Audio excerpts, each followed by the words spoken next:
Hello everyone, कैसे हैं आप सब। आशा करती हूँ आप सभी अपने घरों में सुरक्षित होंगे। मैं अनुराधा प्रियदर्शनी आज अपने चैनल करंट अफेयर्स मास्टर पे अपना नेक्स्ट वीडियो लेके आई हूँ।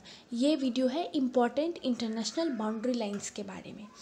ये हर एक एग्ज़ाम में इम्पॉर्टेंट होता है, चाहे आप वो बैंक पीओ का दे लीजिए, बैंक क्लर्क का दीजिए, बीपीएससी दीजिए, बीएसएससी दीजिए या फिर एसएससी सीजीएल दीजिए। आजकल हर एक एग्ज़ाम में जनरल अवेयरनेस का जो पार्ट होता है वो दो भाग में डिवाइडेड है, static GK plus current affairs. तो स्टैटिक जीके का जो पार्ट है वो चेंज नहीं हो सकता ना, वो एक स्टैटिक है वो। तो आप अगर बहुत बच्चे मुझे बोलते हैं कि मैम हमारा जीए का पोर्शन बहुत लैक करता है, उनके लिए ये एक वेपन की तरह काम करेगा। आप स्टैटिक जीके को जितना अच्छा करेंगे आप स्कोर कर सकते हैं। बहुत लोग का जो मेरे फ्रेंड्स हैं या फिर मुझे जो कमेंट में भी बताते हैं, वो लोग बताते हैं मेरा रीजनिंग हो जाता है, मैथ्स हो जाता है, इंग्लिश हो जाता है, लेकिन मेरा जीए का पोर्शन नहीं होता है। देखिए, जीए में करंट अफेयर्स का जो पार्ट है वो तो आपको रेगुलर पढ़ना पड़ेगा। अगर आप ये सोच रहे हैं कि नहीं एग्ज़ाम आएगा तो किसी का कुछ कैप्सूल पढ़ लेंगे या कोई मैगज़ीन का पीडीएफ पढ़ लेंगे, उससे नहीं होगा। वो आपको हर दिन ही पढ़ना पड़ेगा, तभी आप याद रख सकते हैं। लेकिन स्टैटिक जीके का जो पार्ट है ना, अगर आपका एग्ज़ाम आज से 6 महीने के बाद भी है, आप अभी से प्रिपेयर करेंगे, आपका इतना अच्छे से प्रिपेयर हो जाएगा। और ना आजकल सारे एग्ज़ाम्स में स्टैटिक जीके हैं, तो आप इजीली स्कोर कर सकते हैं। ये इसका कट ऑफ क्लियर आप इजीली कर सकते हैं, आपको बहुत हेल्प मिलेगा इससे। उसी का एक इम्पॉर्टेंट पार्ट ये भी है इंटरनेशनल बाउंड्रीज। आप कोई भी एग्ज़ाम देंगे 1 से 2 मार्क्स आप इजीली स्कोर कर सकते हैं, और किसी भी कंपटीशन में 1 से 2 मार्क्स से भी बहुत डिफरेंस आता है। सो प्लीज़ एक बार अच्छे से देखिएगा। अगर आपको मेरा मटेरियल और चैनल अच्छा लगे तो प्लीज़ लाइक, शेयर और सब्सक्राइब ज़रूर कीजिएगा। So let's start the video. चलिए, इसके बाद मैंने कुछ इम्पॉर्टेंट इंटरनेशनल बाउंड्री लाइंस दिए हुए हैं। इसमें पहला है मेरा डूरंट लाइन। ये डूरंट लाइन जो बाउंड्री है वो पाकिस्तान और अफ़गानिस्तान के बीच में है। इसके बाद है 49th पैरेलल लाइन, जो कि यूएसए और कनाडा के बीच में है। डूरंट लाइन जो है वो बहुत फ्रिक्वेंट रहता है, इवन इसमें बहुत कम है, मतलब 10 से 12 मैक्सिमम आपके इंटरनेशनल बाउंड्रीज है, और ये बहुत फ्रिक्वेंट रहते हैं किसी भी एग्ज़ाम्स में। आप अच्छे से देखिएगा, मैंने कुछ इंटरनेशनल बाउंड्रीज के मैप्स भी प्रोवाइड किए हैं। मैप के थ्रू आप लॉन्ग टाइम तक रिमेंबर कर सकते हैं। सो आप एक बार ज़रूर देखिए अच्छे से, और ये इजी टू स्कोर टॉपिक्स में आता है। चलिए, इसके बाद मैंने आपको 2 मैप प्रोवाइड किए गए हैं, जो डूरंट लाइन और 49th पैरेलल लाइन जो है, इन दोनों इंटरनेशनल बाउंड्रीज़ का मैप है। अगर आप मैप के थ्रू किसी चीज़ को देखते हैं तो आप लॉन्ग टाइम तक रिमेंबर रख सकते हैं, इसलिए मैंने मैप्स भी प्रोवाइड किए हैं। यहाँ पे जो पहला मैप है ये है डूरंट लाइन का, अफ़गानिस्तान और पाकिस्तान के बीच में ये मैप, ये लाइन पड़ता है, इंटरनेशनल बाउंड्री है।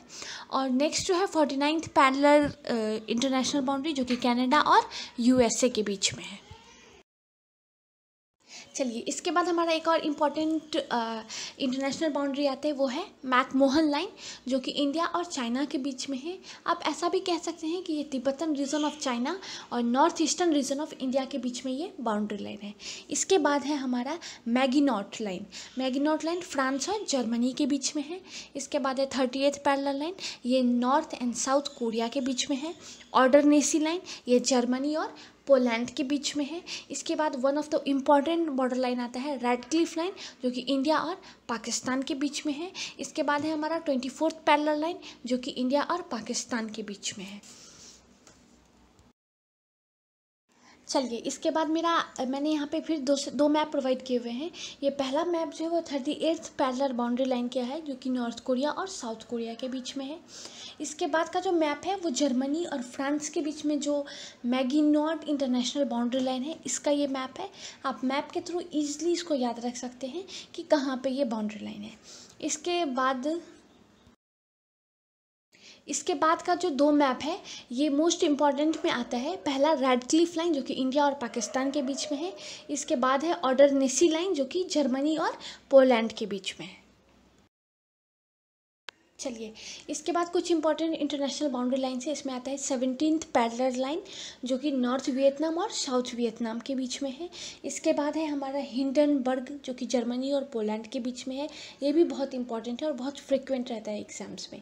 इसके बाद है हमारा सिगफ्राइड लाइन, सिगफ्राइड, जो कि जर्मनी और फ्रांस के बीच में है। और इसके बाद एट लास्ट हमारा आता है पूर्वांचल, जो कि इंडिया और बांग्लादेश के बीच में है। और इसके बारे में मैं आपको एक और चीज़ बता दूं कि इंडिया का सबसे मतलब लॉन्गेस्ट इंटरनेशनल बाउंड्री लाइन जो है वो बांग्लादेश के साथ है और वो पूर्वांचल ही है। इसी के साथ अगर आपको मेरा वीडियो और मटेरियल अच्छा लगा तो प्लीज़ लाइक शेयर और सब्सक्राइब ज़रूर कीजिए और बेल बटन को प्रेस कीजिए ताकि आप अपकमिंग वीडियोस का आपको नोटिफिकेशन मिल सके।